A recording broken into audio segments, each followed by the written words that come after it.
अस्सलाम वालेकुम। कुस्तुनतुनिया में बज़ंताइन की हुकूमत थी, मतलब रोमन एम्पायर की आखिरी हुकूमत। 28 मई 1453 की शाम।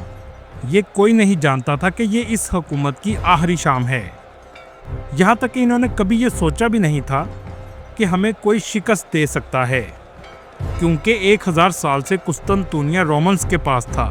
कुस्तुनतुनिया की मजबूत दीवारों के दूसरी तरफ खड़ा था 19 साला मोहम्मद फतेह, जिसने 2 साल पहले 1951 में सल्तनत उस्मानिया का तख्त संभाला था। जब ये इक़्तिदार में आया तो इसने कसम खाई कि मैं कुस्तुनतुनिया को फतह करूंगा। 6 अप्रैल 1453 को मुहासरा शुरू हुआ। उस्मानी फौज 80,000 के करीब थी। इन मजबूत दीवारों के सामने खड़ा शख्स मोहम्मद फतेह के इरादे और नीयत इन दीवारों से ज्यादा मजबूत थी। एक आखिरी हमले का वक्त बहुत करीब था। सोचने की बात यह है कि 19 साला लड़के के इरादे इतने मजबूत कैसे हुए। लाखों करोड़ों दुरूदो सलाम आप सल्लल्लाहु अलैहि वसल्लम पर और आपकी आल पर। इसकी वजह यह थी कि आप सल्लल्लाहु अलैहि वसल्लम ने फरमाया था, यकीनन तुम कुस्तुनतुनिया फतह करोगे। आप सल्लल्लाहु अलैहि वसल्लम का हर लफ्ज और हर हर्फ बेशक सच होता है। इन अल्फाज की वजह से सुल्तान मोहम्मद फतेह में एक अलग ही ताकत पैदा हो चुकी थी। 29 मई की सुबह आखिरी हमला हुआ, दीवार टूटी और आप सल्लल्लाहु अलैहि वसल्लम की बात सच साबित होते हुए पूरी दुनिया ने देखी। ये फतह कोई आम फतह नहीं थी। 1000 साल की मजबूत दीवारें मोहम्मद फतेह के सामने रेत का ढेर बन गईं। ये 53 दिन की जंग थी। जमीनी हमले, समुंदर की फौज, हर तरह की ताकत इस्तेमाल हुई और रोमन एम्पायर के ताबूत में आखिरी कील ठोंक दिया गया। सुल्तान मोहम्मद फतेह शहर में दाखिल हुआ, हाया सूफिया में नमाज पढ़ी और इसे मस्जिद बना दिया गया, जिसके बाद कुस्तुनतुनिया उस्मानी सल्तनत का दारुल हुकूमत बन गया। इस शहर का नाम कुस्तुनतुनिया 330 ईस्वी में रोमन बादशाह के नाम पर रखा गया था। इस शहर की तारीख पूरी दुनिया से अलग है। एक शहर जो यूनानियों ने बसाया, रोमियों ने बढ़ाया, ईसाइयों ने संभाला और मुसलमानों ने इसे फतह करके नई जिंदगी दी। इसके बाद इसे इस्लाम का शहर कहा जाने लगा। टॉपकपी महल की तामीर हुई, जो उस्मानी सल्तनत का सबसे अहम महल था। 1461 में ग्रैंड बाजार का आगाज हुआ। 16वीं सदी में ये दुनिया का अमीर तरीन शहर बन गया। 18वीं और 19वीं सदी में उस्मानी सल्तनत कमजोर होना शुरू हुई, जिसकी सबसे बड़ी वजह अंदरूनी साजिशें थीं। पहली जंग अजीम में उस्मानी सल्तनत ने जर्मनी का साथ दिया, जिसकी वजह से शिकस्त हुई। 1923 में मुस्तफ़ा कमाल ने कुस्तुनतुनिया का दारुल हुकूमत खत्म किया और अंकारा को दारुल हुकूमत बना दिया गया। 1930 में इसका नाम कुस्तुनतुनिया से तब्दील करके इस्तानबुल रख दिया गया और आज तक इस शहर का सरकारी नाम इस्तानबुल है। आहिस्ता आहिस्ता इस शहर को सेकुलर शहर बना दिया गया, जिसकी वजह से यूरोपियन कल्चर बहुत तेजी से इस शहर में फैल गया। चले अब हम वापस आते हैं 2026 में और जानते हैं कि इस शहर में आज लोगों की जिंदगी कैसी है। इस शहर के खूबसूरत मकामात कौन से हैं? टॉपकपी पैलेस में कौन सी मुकद्दस चीजें हैं जो दुनिया में आपको कहीं नहीं मिलेंगी? इस शहर में लोगों की सैलरी कितनी है और रहने का खर्चा कितना आता है? वीजा कैसे हासिल कर सकते हैं और कैसे इस्तानबुल जा सकते हैं? ये सब कुछ जानेंगे आज की इस वीडियो में। चलिए अब निकलते हैं इस्तानबुल के एक शानदार सफर पर। इस्तानबुल तुर्की का सबसे अहम शहर है, जिस शहर ने तुर्की की पूरी दुनिया में पहचान बनाई है। आज इसकी कुल आबादी 1 करोड़ 60 लाख के करीब है। इस शहर का कुल रकबा 5343 मुरबा किलोमीटर है। ये दुनिया का वाहिद ऐसा शहर है जहां आप नाश्ता यूरोप में करते हैं और दोपहर का खाना एशिया में खाते हैं। जी हाँ, क्योंकि ये शहर यूरोप और एशिया दोनों बरे-आज़मों के दरमियान में वाक़या है और इन दोनों बरे-आज़मों को जोड़ने के लिए एक पुल है जो बॉस्फोरस पर वाक़या है। आप पुल क्रॉस करते हैं तो दूसरे बरे-आज़म में आ जाते हैं। ये ऐसा शहर है जहां 1500 साल पुरानी मसाजिद के सामने 5 स्टार कैफे हैं। यहाँ रहने वाले लोगों का कल्चर तुर्किश और यूरोपियन कल्चर का मिक्सचर बन चुका है। बहुत से लोग इस्तानबुल को तुर्की का दारुल हुकूमत समझते हैं, लेकिन तुर्की का दारुल हुकूमत अंकारा सिटी है और ये मुल्क के वस्त में वाक़या है। इस्तानबुल तुर्की की जीडीपी का तकरीबन 30% अकेला पैदा करता है, क्योंकि इस शहर में टूरिस्ट बड़ी तादाद में आते हैं। लेकिन क्यों आते हैं, ये आगे चलकर आप इस शहर को देखने के बाद अंदाज़ा लगा सकते हैं। इस शहर को मक्का और मदीना के बाद दुनिया का दिल भी कहा जाता है। आज इस शहर में दुनिया का हर टूरिस्ट जाने की ख्वाहिश रखता है। खूबसूरती में इस शहर का मुकाबला यूरोप भी नहीं कर सकता। इस शहर के मशरिक में एशिया, मगरिब में यूरोप, जनूब में मरमरा समुंदर और शमाल में ब्लैक सी लगता है। इसे 7 पहाड़ियों का शहर भी कहा जाता है, जिसकी हर चोटी पर एक मस्जिद कायम है। इस शहर को मसाजिद का शहर भी कहते हैं। दुनिया की खूबसूरत तरीन मसाजिद इस शहर में हैं, जो आगे चलकर हम आपको वीडियो में दिखाएंगे। इस्तांबुल एक जवान सिटी है, जिसकी औसत उम्र 33 साल है। मतलब आपको यहाँ ज्यादातर लोग जवान नजर आएंगे। तुर्की में सरकारी तौर पर कौमियत नहीं देखी जाती, सब लोग ही तुर्क कहलाते हैं। 95% से ज्यादा आबादी मुसलमानों की है। यहाँ आपको 3000 से ज्यादा मसाजिद के साथ साथ यूनानी ऑर्थोडॉक्स और यहूदियों की इबादत गाहें भी मिलेंगी। तुर्की की ऑफिशियल जुबान तर्किश है, लेकिन पाकिस्तानियों की बड़ी तादाद आने की वजह से यहाँ के लोग उर्दू भी बोलते हुए नजर आएंगे।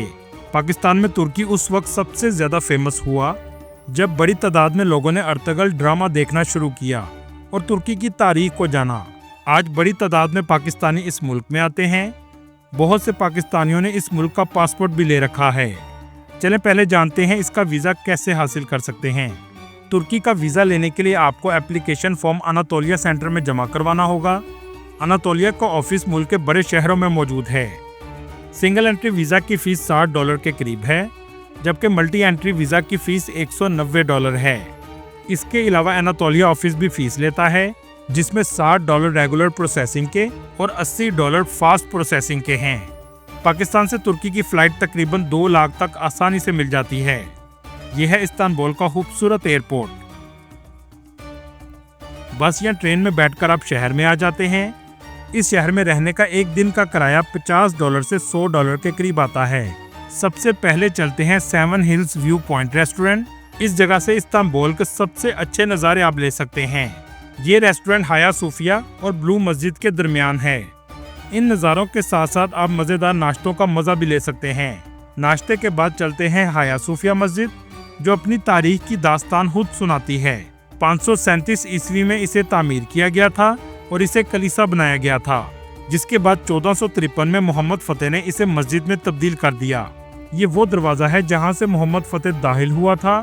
अंदर से ये मस्जिद बहुत शानदार है। दुनिया भर से लोग इसे देखने के लिए आते हैं, क्योंकि इसकी तारीख इसे अहम बनाती है। इस मस्जिद में नीले रंग का कारपेट डाला गया है और दीवारों को भी बहुत अच्छे तरीके से सजाया गया है।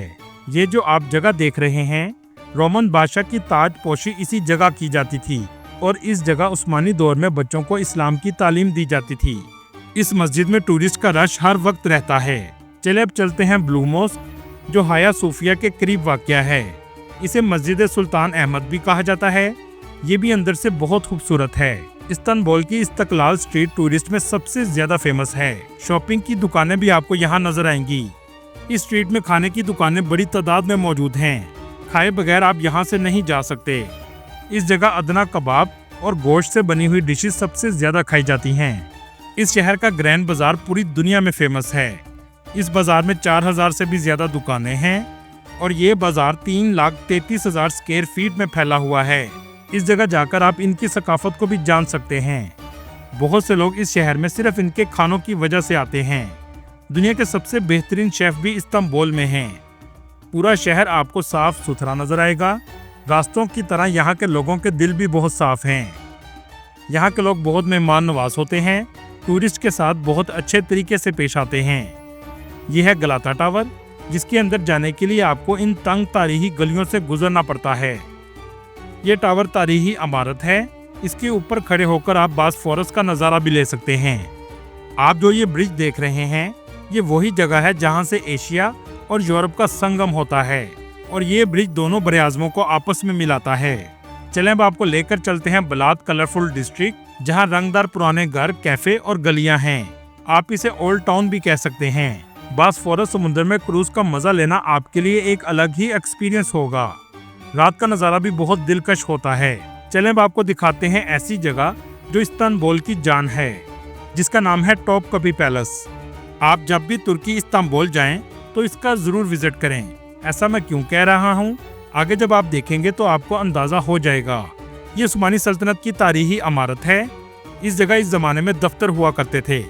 इसकी टिकट पाकिस्तानी 9,000 रुपए की है। ये महल 1478 में कायम हुआ। आज इसे एक म्यूजियम बना दिया गया है। इस जगह इस्लामिक मुकद्दस अमानतें रखी गई हैं। ये अंदर से इंतहाई खूबसूरत है। इस्लामिक आर्ट वर्क आपको सबसे ज्यादा नजर आएगा। ये जो आप देख रहे हैं, ये आप सल्लल्लाहु अलैहि वसल्लम के पाँव मुबारक के निशान हैं। इसके अलावा हजरत दाऊद अलैहिस्सलाम की तलवार भी मौजूद है और ये है हजरत मूसा अलैहिस्सलाम का असा मुबारक। इस म्यूजियम में वो मुकद्दस चीजें हैं जो आपको दुनिया में कहीं और नहीं मिलेंगी। इस जगह हमारे प्यारे और आखिरी नबी मोहम्मद सल्लल्लाहु अलैहि वसल्लम के दांत मुबारक भी मौजूद हैं। यहाँ तक कि आप सल्लल्लाहु अलैहि वसल्लम का जुब्बा मुबारक भी रखा गया है। ये तलवार हजरत खालिद बिन वलीद रजी अल्लाह ताला अन्हो की है, जो आज भी अपनी शान और शौकत में है। ये हैं सैयदना अबू बकर सिद्दीक रजी अल्लाह ताला अन्हो के दाढ़ी मुबारक के बाल। ये जो आप तलवारें देख रहे हैं, ये हजरत उमर फारूक रजी अल्लाह ताला अन्हो और सैयदना अली रजी अल्लाह ताला अन्हो की तलवारें हैं। इस कमरे में आकर आपके जिस्म की रूह एक अलग सी कैफियत में आ जाती है। खुद को आप तारीख के उस हिस्से में महसूस करते हैं जहां से इस्लाम की इब्तदा हुई थी। ये टोपी हजरत अवैस करनी रज़ी अल्लाह ताला अन्हो की है और ये हजरत अली रज़ी अल्लाह ताला अन्हो का इमामा शरीफ है। ये कमीज मुबारक हजरत बीबी फातिमा सलामुल्लाह अलैहा की है और ये फुटप्रिंट भी आप सल्लल्लाहु अलैहि वसल्लम के हैं। इसके अलावा आप यहाँ पूरे उस्मानी दौर की चीजें, तारीख, सब कुछ देख सकते हैं। ये सब कुछ इस वजह से इनके पास है क्योंकि उस्मानी सल्तनत ने 600 साल तक हुकूमत की और हिजाज उस वक्त उस्मानी सल्तनत के पास था, जिसे आज मक्का और मदीना कहा जाता है। अगर बात करें जॉब की, तो इस मुल्क में इस्तेमाल होने वाली करेंसी तुर्किश लीरा है।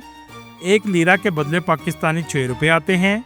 इस्तांबुल में काम करने वालों की एवरेज सैलरी 45,000 लीरे के करीब है, जबकि आईटी और फाइनेंस में जॉब की सैलरी 90,000 लीरा के करीब है। अगर बात करें रहने के खर्चे की, तो शहर के अंदर रहने का खर्चा 35,000 लीरा तक आ जाता है। मतलब रहने के लिहाज से ये बहुत महंगा शहर है। अगर आप शहर से बाहर रहेंगे तो 20,000 तक आपका खर्चा आएगा। तुर्की का पासपोर्ट भी दुनिया के मजबूत तरीन पासपोर्ट में आता है, लेकिन सिर्फ अमीर शख्स ही इसका पासपोर्ट हासिल कर सकते हैं, क्योंकि इसके लिए आपको $4 लाख इन्वेस्ट करना होगा और बहुत से पाकिस्तानी ये पासपोर्ट हासिल कर चुके हैं। एक रिपोर्ट के मुताबिक तुर्की में 30,000 के करीब पाकिस्तानी रहते हैं। बहुत से बच्चे यहाँ पढ़ने के गर्ज से भी आते हैं। इस्तांबुल में ग्रेजुएशन करने का सालाना खर्चा $3,000 के करीब है और मेडिकल की फीस तकरीबन $10,000 के करीब है। दोस्तों, ये था आज का हमारा कुस्तुनतुनिया से इस्तांबुल तक का सफ़र। आपको ये वीडियो कैसी लगी कमेंट में ज़रूर बताइएगा और नए आने वाले दोस्तों से गुजारिश है हमारे चैनल को सब्सक्राइब और लाइक ज़रूर कीजिएगा। अगली वीडियो तक अल्लाह हाफिज़।